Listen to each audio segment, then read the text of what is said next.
G'day ladies and gentlemen, how you all doing? Scotty49 here with you once again for another installment in the How to Play Warhammer 40,000 series. Now, this is the 13th video in this series where I've been covering how to build army lists and what's involved, the different ways that you can play the game, as well as the core mechanics of the game.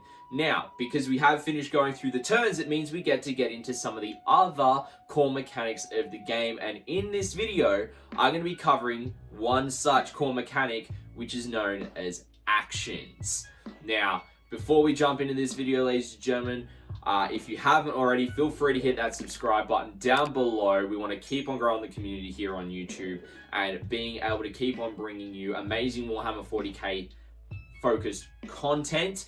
But without further ado, ladies and gentlemen, let's jump into it. Alrighty, ladies and gentlemen, so let's jump into what actions are. Now, actions of all kinds are part of both some primary missions in the GT mission pack, as well as secondary missions where you need to perform certain actions to score points, either for primary or secondary objectives in your games, to be able to get points. There are two main different types of actions in the game currently.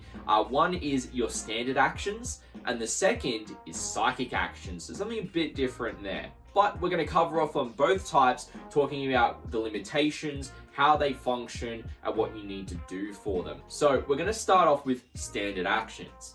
Each different action will have a specific time in your turn when a unit or a character is able to start to perform the action, when the action is actually completed, and where the action is to be completed on the battlefield. Now, you can select a unit or character as well to perform an action, provided that they did not make any advance or fall back moves, or they're not within engagement range of enemy units, and the unit itself isn't a fortification, because how can a building perform an action? And also an aircraft, because they're so high up off the battlefield that how can they do something actually on the battlefield? So kind of some common sense there with actions. You can only choose one unit from your army to attempt to perform a single action once per battle round. So what this means is that you can't actually have multiple units attempt to perform the same action in the one battle round. But what it does also mean that you can have multiple different units performing multiple different actions if you have different actions you need to perform. Now, if a unit is performing an action, they can fail the action if they are completely destroyed, so they're no longer there being able to do it, or if they actually do any of the following in the game. If they make a normal, advance, or fall back move, if they manifest a psychic power, if they make shooting attacks, if they declare a charge, not even just make a charge, if they declare a charge, or performs a heroic intervention. So those are the limitations on doing actions. Now, there are stratagems in the game that will allow you to say, shoot without failing an action and so forth, but we'll cover stratagems in another video in the short future. Another limitation is that if you have got a character unit that is performing an action, units actually do not get any benefit from any aura abilities that that character has whilst it is performing the action.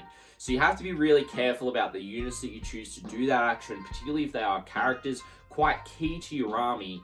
If they're doing that action, it means that the units around them won't get much benefit from them because they're so focused on doing that action. That pretty much covers it for standard actions. It's going to be things like, retrieve data in the GT mission pack, raise the banners, investigate signal, deploy teleportation beacons, those kind of objectives. A lot of the main GT mission packs, as well as there's some in the rulebook missions, and each faction ones will also potentially have actions there as well. The second type of actions that are in the game are psychic actions. Now, these actually differ quite significantly from standard actions. So first off, the first difference is that a psychic action, as you'd expect, can only be performed by a model with or unit with the psychic keyword. So they have to be a psyker to be able to do these kind of actions. Now, a psychic unit can be selected to perform a psychic action during the psychic phase, so long as it has not made a fallback move or is performing a standard action. So there's actually a lot less limitations to doing psychic actions, but there is some downside to it as well that we'll get to in a minute. Attempting to perform a psychic action actually replaces the psyker's ability to manifest any other psychic power. So it doesn't matter if you're able to cast 3 powers a turn. If you choose to perform a psychic action, you can't cast 3 powers at all. So it is a trade-off to be able to do that psychic action for them.